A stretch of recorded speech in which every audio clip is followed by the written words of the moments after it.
el doctor Guy de la Rosa, pues infectólogo panameño. Bienvenido a tu país. Buenos días, Fernando. Buenos días, señor Blanco. A toda la teleaudiencia. Bueno, hay algo que quisiera pues empezar y que José tenía esa pregunta. La vacuna rusa, ellos dicen que ya pues en octubre pueden empezar ya a colocarla. Que van a colocarla. Bueno, que van a ponerla. Es decir, ¿realmente existe data accesible sobre esa vacuna, la fiabilidad que tiene, qué estudios la vienen avalando y qué se sabe de ella? Sí, realmente a mí me llama la atención, Fernando. El gobierno ha sido proactivo con respecto a la vacuna que ellos han desarrollado. Sin embargo, tenemos que recordar, Fernando, que la data publicada respecto a esta vacuna es prácticamente nula. Y debe ser un llamado de atención no solamente a la comunidad, sino también a las autoridades. Existe una razón por la que los estudios se hacen en fases. Ha sido comentado en múltiples foros, incluso aquí y por las personas también que han participado en las entrevistas. Y el punto a recordar es que las fases de estudio se desarrollan para conocer ciencia cierta o con un cierto grado de certeza las características de la vacuna, tanto desde el punto de vista de efectividad, desde el punto de vista de seguridad y de inmunogenicidad en los estudios fase 1, fase 2 y fase 3. Así que realmente, pues, como la vacuna es la información científica necesaria, hecho, aplicación de la misma en una población en general, es, en mi opinión, riesgoso. Ya existen casos de vacunas donde cuando se hace una evaluación... Espérate, Guy, que tenemos problemas con tu audio.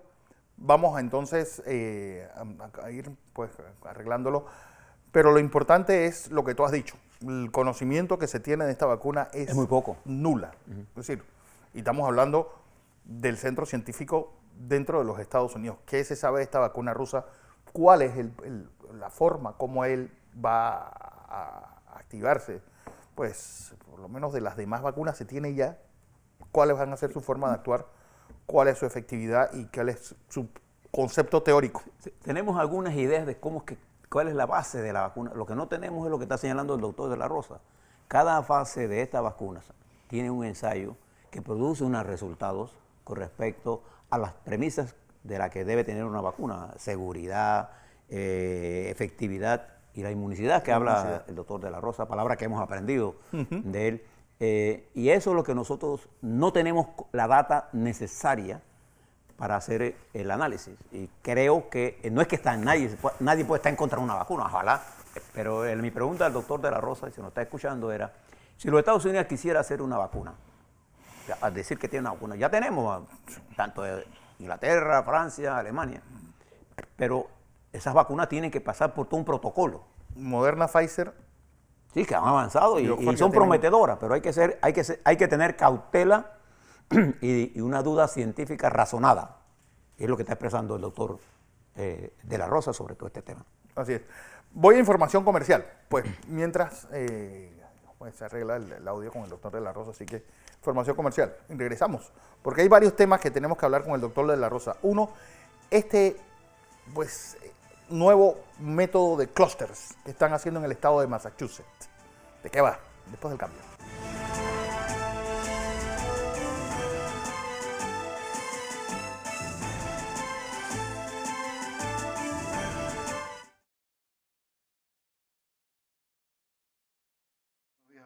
Buenos días a todos. No sé si Dolor me de pueden escuchar. ¿Aló? Guy. Sí, ¿qué tal, Fernando? ¿Cómo estamos? Sigue hablando normal, Guy. Habla cualquier cosa para... Sí, por supuesto. No sé por qué tenemos problemas de audio, porque normalmente estamos bien y yo sí escuchaba el eco, pero pensé que ustedes no lo escuchaban. Yo sí lo estaba escuchando un Es poquito que no es un fuerte. eco, es que se oía cortado. Ah, ok. Bueno, yo me puedo acercar, pero mira que ya estoy bastante próximo. No sé cómo me escuchan ahora. ¿Mejor? 1, 2, 3. 1, 2, 3, probando. Está perfecto. Ok, perfecto. 1, 2, 3, probando. 1, 2, 3, probando. Estamos probando. Espero que el audio esté mucho mejor y el video creo que no tenemos problemas. Ya, Así perfecto, que, Guy. listo, perfecto, Fernando. Déjame hablar un poquitito más de la vacuna, porque con el eco no puede transmitir bien el concepto, ¿no? Pero sí me gustaría reenfatizarlo de nuevo. Pero ¿será cierto esa vaina que esos tipos tienen esa vacuna tan avanzada? La tienen. No cabe la menor duda de que la tienen. El problema es, ¿será segura? Y te doy el ejemplo. No quiero meterme en este tema porque Sí, es otra compañía farmacéutica y tú sabes que hay un aspecto legal. claro. Sanofi sacó una vacuna contra el dengue hace 4 años. Todo salió perfecto. Fase 1, fase 2, fase 3. Cuando fueron a la fase longitudinal para evaluar el perfil de seguridad, la vacuna causó mortalidad y exceso de hospitalizaciones y la Ya. sacaron de circulación. Por eso te digo, o sea, no es cuestión de tener la vacuna, sino también de tener la vacuna con un cierto grado de certeza o un alto grado de certeza de que en realidad no va a causar problemas a corto, mediano y largo plazo. Entonces, de que tienen una vacuna, yo diría que sí la tienen. El Sí, problema es ya venimos. segura.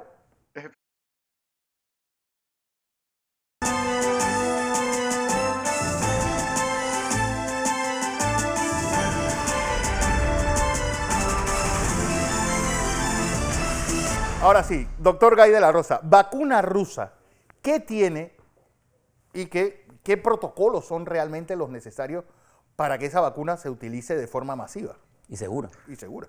Sí, realmente esto es un problema, Fernando, porque como comentaba anteriormente, pues las vacunas tienen que ser desarrolladas en fases. Las fases existen para poder comprender con cierto grado de certeza el perfil de seguridad, el perfil de reactogenicidad, el perfil de inmunogenicidad y obviamente en fase 3 la eficacia de la vacuna.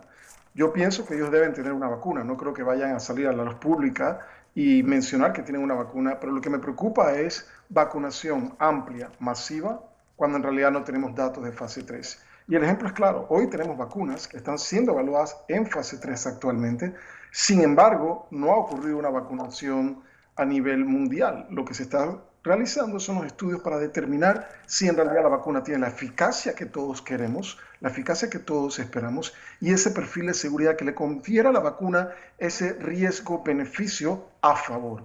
Todo medicamento, toda vacuna tiene lo que se llama un beneficio y un riesgo. Y la idea aquí en vacunas, como estamos vacunando personas sanas, la idea es que la vacuna tenga una alta eficacia y que tenga un excelente perfil de seguridad, de tolerabilidad y de reactogenicidad. En ausencia de esa información, yo pienso que es un poco prematuro hablar acerca de la vacuna de los rusos. Bueno, yo estaba explicando, José. Doctor, hay otra cosa con los rusos para salir de ese tema. Es el medicamento ese, Apifair, que es una... En realidad, Es ese japonés. es japonés en su origen, pero que ahora lo está anunciando Rusia como parte de una cooperación con 7 países de América Latina. ¿Qué sabe usted de ese medicamento y en qué fase de este tratamiento de COVID-19 se recomienda? Por supuesto, sí. Favipiravir es un antiviral y la historia es la siguiente. Favipiravir fue inicialmente desarrollado por una compañía que se llama Fuji. Aquellas personas que eran fanáticos a las cámaras recordarán que Fuji, allá en la década de los 80, Sí. pues una compañía que producía rollos de películas. Sin embargo, Fuji tiene un brazo farmacéutico dentro de la compañía y ellos fueron los que desarrollaron el Favipiravir. Es un antiviral, fue desarrollado inicialmente para casos de influenza. De hecho, fue utilizado en China y en Rusia, y sí existe cierta data inicial que pues indicaría que el medicamento tiene un efecto antiviral contra el coronavirus, contra el SARS-CoV-2. Sin embargo, no tenemos esa plétora de información científica para apoyar su uso. Yo pienso que en estos casos pues habría que determinar si existe una relación de beneficio-riesgo, porque realmente no tenemos data sólida al respecto. Sin embargo, sí quiero enfatizar que existen estudios, algunos de los cuales han sido publicados, que hablan acerca del uso del Favipiravir. De hecho, hace unos 3 meses atrás, el primer ministro japonés fue muy enfático acerca del Favipiravir, pero fue criticado porque en su momento pues, se pensó que existía cierto conflicto de interés por su parte. Yo creo que esto perdió un poquito el momentum a nivel de Japón y a nivel mundial, pero yo creo que en esta situación de pandemia, en donde realmente estamos sufriendo todos, ya sea de manera directa o indirecta, sí habría que explorar ciertos mecanismos para ver si en realidad el medicamento tiene el efecto y generación de data. Aquí lo importante, ingeniero Blandón, es la capacidad de generar información científica que sea fiable en estos casos, para determinar con cierto grado de certeza si el Favipiravir tiene un rol terapéutico o no. El último punto con respecto a esto es, esta es una enfermedad multisistémica, es una enfermedad que afecta múltiples órganos. Obviamente el pulmón es el órgano blanco principal Sin embargo, hay compromiso cardiovascular, compromiso de vasos sanguíneos, compromiso renal, compromiso hepático, compromiso del sistema de coagulación y, como ya sabemos, esta cascada inflamatoria y cascada de citoquinas. No nos olvidemos que en este punto, cuando los pacientes han avanzado a las etapas severas y críticas de la enfermedad, realmente el rol de los antivirales puede no ser tan relevante, porque para este momento ya el daño inmunológico, el daño al sistema de coagulación ha ocurrido. Entonces, en mi opinión, los antivirales probablemente tienen mayor eficacia en las fases más tempranas de la enfermedad, ya cuando los pacientes avanzan y tienen enfermedad severa o enfermedad crítica, pienso que el rol de los antivirales está disminuido. Bueno, hay algo importante que es las personas que salen de cuidados intensivos, pues quedan con secuelas de COVID. ¿Y estas cuáles son? Sobre todo porque pues, es una enfermedad que se está cebando mucho con estas personas mayores de 60 años. Por supuesto, Fernando, y esto es algo que muchos médicos han comentado en Panamá y en otras partes del mundo. Sin embargo, se hacía necesario ver cierto grado de información científica publicada. Yo quiero remitir a la audiencia a un artículo que fue publicado en la revista JAMA hace aproximadamente unas 2 semanas aproximadamente. Y este es un estudio realizado por investigadores en Italia. Se trata de un estudio retrospectivo en este caso, en donde ellos evaluaron pacientes que estaban recuperados como seguimiento por parte de la clínica ambulatoria para tratamiento y seguimiento de pacientes recuperados con COVID-19. Y lo interesante es que ellos tienen un grupo de pacientes totales en 143. De estos 143, la edad promedio era de 56 años. Sin embargo, osciló entre 19 y 84 años de edad. O sea que tienen un rango etario amplio. El otro punto importante es que la duración de hospitalización en estos casos, en estos 143 casos, fue de 13.5 días. Los puntos importantes del estudio son los siguientes, Fernando. Cuando observas el porcentaje de pacientes que tenían 1 o 2 síntomas posterior a la recuperación, fue de aproximadamente un 33%. Cuando observas el grupo de pacientes que tenía 3 o más síntomas, ya la fase de recuperación fue del 55%. Así que realmente un porcentaje amplio, prácticamente 88% de los pacientes tienen síntomas a mediano y corto plazo posterior a la recuperación. El punto otro importante también es que la evaluación de estos pacientes se hizo en un promedio de 60 días luego del inicio de los síntomas y en un promedio de 36 días posterior a que fueron de alta del hospital. Así que estamos hablando de un periodo de 2 meses posterior al inicio de los síntomas y vemos nuevamente que un 88% de los pacientes tienen al menos un síntoma 2 meses posterior al inicio de los síntomas, lo cual realmente es llamativo. Cuando vemos cuáles fueron los más frecuentes, y esto es algo que está referido por muchos médicos con los que yo he conversado anteriormente, fatiga se observó en el 53% de los pacientes.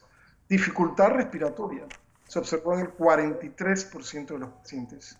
Dolores en las articulaciones se observó en el 27% de los pacientes y dolor de pecho se observó en el 21% de los pacientes. Así que estamos hablando de manifestaciones heterogéneas y realmente pues esto llama mucho la atención porque yo pienso que esto hasta cierto punto está relacionado con la severidad de la enfermedad y obviamente con el tipo de pacientes que han sido evaluados en este caso. Así que el otro punto a enfatizar es a nivel pulmonar. Hoy día existe cierta preocupación que los pacientes que tienen casos críticos, casos severos de COVID, aquellos pacientes que requieren intubación, ventilación mecánica, que están en el intensivo, que requieren alto flujo de oxígeno en muchos casos, estos pacientes pudiesen tener cierto grado de fibrosis pulmonar y en algunos de estos casos, si se hiciese una prueba de función pulmonar, se encontraría lo que se llama un patrón restrictivo.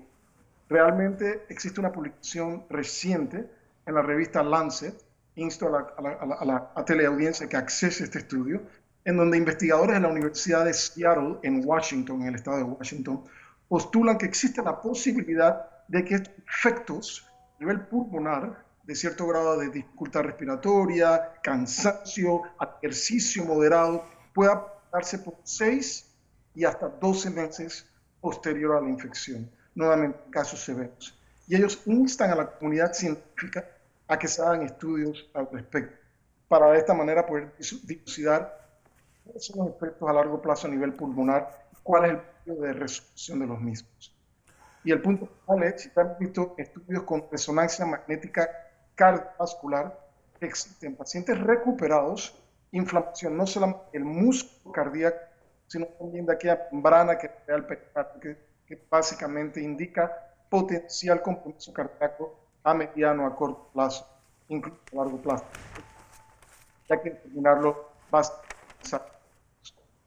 Bueno, volvemos a tener problemas con el audio y porque hay algo importante que me gustaría que le explicases al país y es esta aplicación desarrollada por el estado de Massachusetts sobre clúster. Es decir, tus síntomas indican cuándo va a ser la gravedad de la enfermedad a corto plazo. Sí, claro, exacto. Tú a través de una app puedes acceder a un diagnóstico de cómo va a ser la severidad de la enfermedad. Sí, y bueno, es una lástima que tengamos un poquito de problemas de audio. Yo estoy tratando de hablar lo más cercano posible a la computadora. Espero que esto haya mejorado el audio. Sí, ha mejorado. Sí, ok. Y este es un punto muy importante, Fernando. Esto pues es acceso público. Yo nuevamente insto a la teleaudiencia, si usted en Google coloca las palabras COVID Symptom Study, es decir, estudio de síntomas de COVID, que en inglés es COVID Symptom Study, usted va a llegar a una página web, la cual le pertenece a un grupo de investigadores que son del Hospital General de Massachusetts, el Mass General Hospital, uno de los hospitales con mayor renombre en los Estados Unidos, el King's College de Londres, la Escuela de Medicina Pública de la Universidad de Harvard y la Escuela de Medicina Pública de la Universidad de Stanford. Así que son básicamente 4 colosos en lo que es investigación. Ellos identificaron que existen 6 clústeres de presentación clínica. Y lo importante es que estos 6 clústeres fueron identificados con los síntomas que los pacientes refieren en los primeros 5 días luego del inicio del cuadro clínico. Así que no estamos hablando de evolución clínica a la semana o a las 2 semanas. Ellos identificaron características de presentación de síntomas en los primeros 5 días luego del inicio del cuadro sintomático. Los 6 clústeres son los siguientes. El primero es un clúster que asemeja una infección respiratoria gripal, pero que no tiene fiebre. Los pacientes desarrollan dolor de cabeza, disminución de olfato, dolor muscular, tos, dolor de garganta, pero no tienen fiebre. Ese es el clúster 1. El clúster 2 son aquellos pacientes que tienen un cuadro gripal, es decir, dolor de cabeza, la pérdida del olfato, el dolor de garganta, disminución de apetito, pero tienen fiebre. Esa es la diferencia. El clúster número 3 son aquellos que presentan dolor de cabeza, dolor de garganta, dolor de pecho, pero tienen pérdida de apetito, esto es lo más importante, tienen diarrea y no tienen tos. Ese es el clúster número 3. El clúster número 4, número 5 y número 6 son lo que se llama nivel severo 1, ese es el clúster 4, nivel severo 2, ese es el clúster 5, y nivel severo 3, ese es el clúster 6. Veamos ahora cuáles son estos clústeres. El clúster 4, es decir, nivel severo 1, se caracteriza por inicio temprano de fatiga, obviamente aunado a dolor de cabeza, disminución de la sensación de olfato, fiebre, tienen dolor de pecho y tos es prominente. Así que las manifestaciones cardinales son inicio temprano de fatiga, la tos persistente y el dolor de pecho. El clúster número 5, la característica primordial es confusión. Los pacientes tienen cierto grado de confusión. Obviamente tienen otras 2 manifestaciones importantes que son el dolor de pecho y básicamente la fatiga severa. Pero confusión es el dato primordial aquí. Y el último clúster, que es el nivel severo 3, la característica primordial es inicio de dificultad respiratoria tempranamente. junto con diarrea y dolor abdominal. De esa manera ellos los categorizan. ¿Por qué es esto importante? Porque los clústeres básicamente predicen la hospitalización y la evolución de estos pacientes. Los clústeres 1, 2 y 3 se asocian a hospitalización en aproximadamente un 16%. Sin embargo, si observamos el clúster 6, el 50% de estos pacientes requieren hospitalización. Ahora, esto es data temprana, es data nuevamente interina. Ya los datos están publicados, usted los puede accesar, están en el dominio público.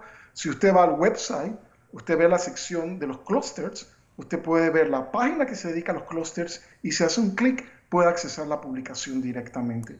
Así que muy importante, yo pienso que esta información que los clínicos pueden utilizar para de esta manera informar a los pacientes y de esta manera pues tener un poquito más de certeza en cuanto a la evolución de los pacientes con respecto a requerimiento de hospitalización o no. Así que nuevamente 6 clústeres, los voy a resumir rápidamente. El primero es un síndrome gripal sin fiebre, el segundo es un síndrome gripal con fiebre, el tercer clúster se caracteriza por pérdida de apetito y diarrea, pero no hay tos.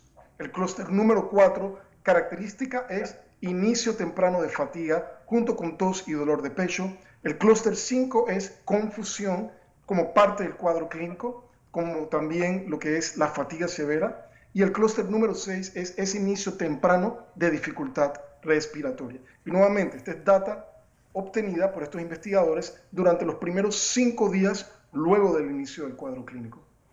Más o menos cómo están divididos. ¿Se tiene ya la data? ¿Cuántas personas de un 100% terminan en ese clúster 6?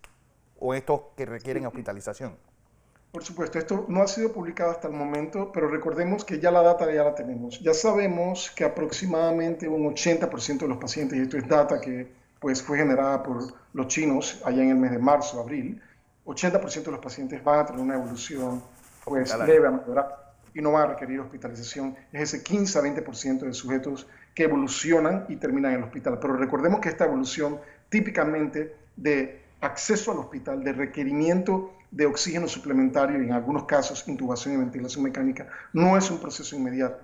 El proceso es alrededor de 9 a 10 días. De ahí la importancia de esta base de datos por parte de los investigadores de Boston y el King's College, porque de una manera u otra pues alertaría a aquellos pacientes y a aquellos médicos que este potencialmente es un caso que puede progresar más rápidamente. Yo creo que el clúster 6 es obvio, el que tiene dificultad respiratoria, obviamente, claro, ese paciente puede esperar. Pero ¿qué tal acerca del clúster número 4?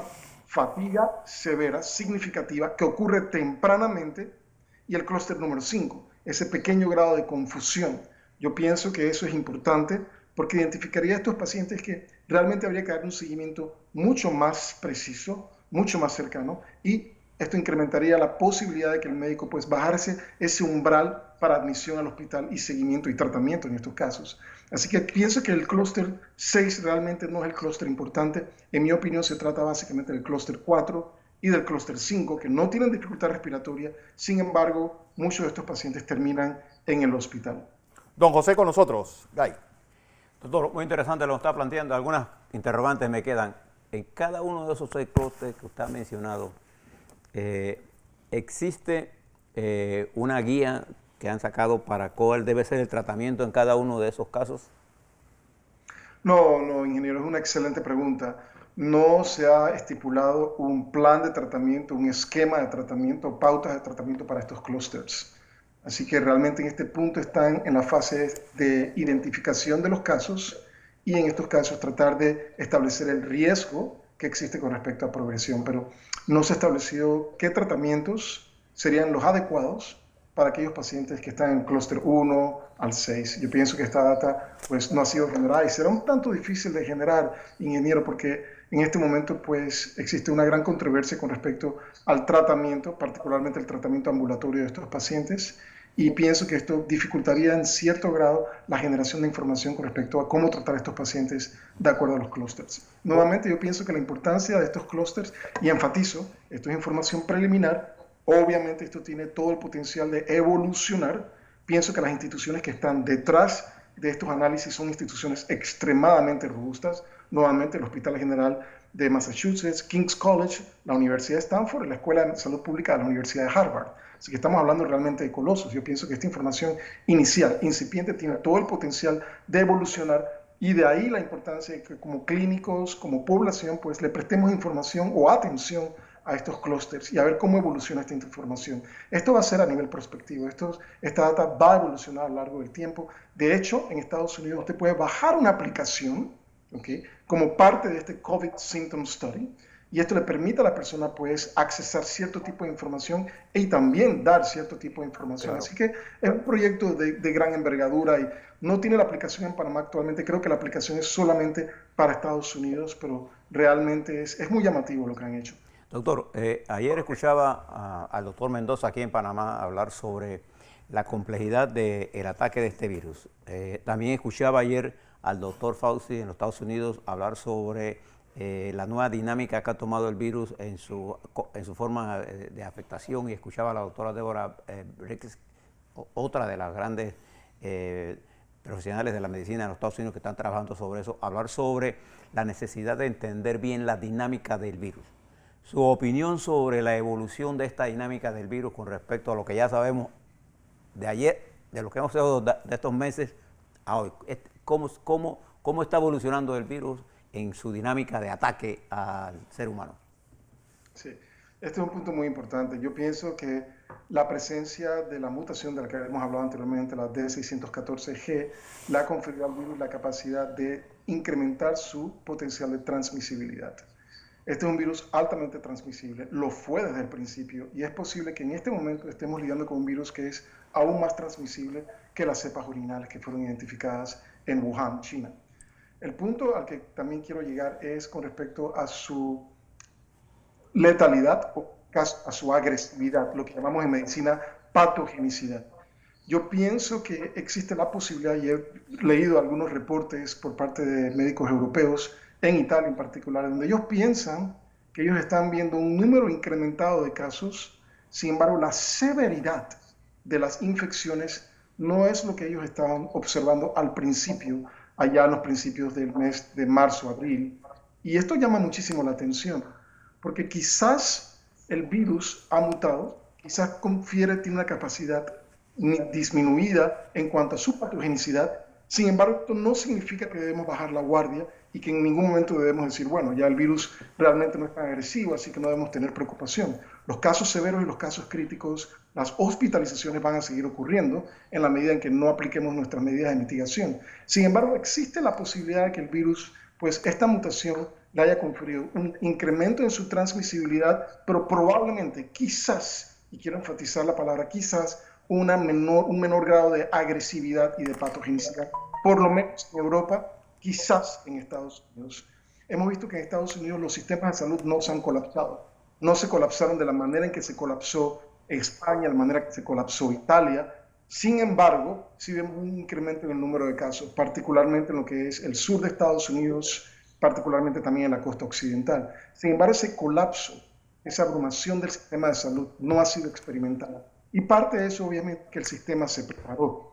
No todo simplemente puede ser explicado por la conducta del virus. Parte de la explicación que el sistema se preparó para nuevamente esta avalancha de casos que realmente nunca colmaron el sistema de salud de Estados Unidos. Sin embargo, esto hay que observarlo a lo largo del tiempo. El otro punto, ingeniero, no solamente son las características. Cuando hablamos de dinámica entre el virus y el huésped, en este caso nosotros los humanos, tenemos que también colocar dentro de la perspectiva la conducta humana, porque el virus es solamente parte de la ecuación. Y yo pienso que la conducta humana ha evolucionado respecto al virus. Yo pienso que en los primeros meses existía mucho temor, incluso pánico, por las noticias que veíamos en Europa y particularmente en España e Italia. En Estados Unidos hubo un altísimo grado de preocupación durante aquellos meses de marzo, abril, mayo.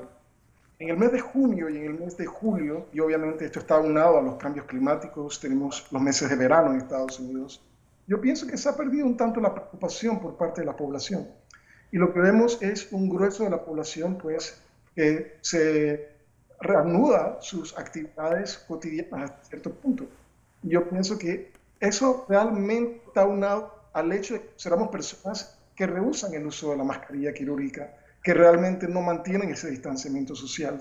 Así que parte de lo que observamos en esta interacción entre virus y sociedad o humanos puede ser explicada hasta cierto punto por cambios en la conducta humana. Yo pienso que existe un cierto grado de complacencia por parte de las comunidades y creo que esto está ocurriendo probablemente incluso en Panamá y en otros lugares.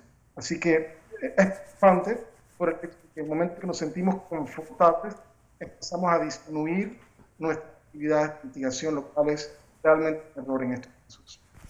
Como siempre, un placer escucharte. Guy de la Rosa, infectólogo panameño, radicado en Estados Unidos. Y ojalá, bueno, esa aplicación rosa tome en cuenta estos 6 clústeres, porque yo creo que sería pues una previsión para que nuestro sistema de salud también no colapse.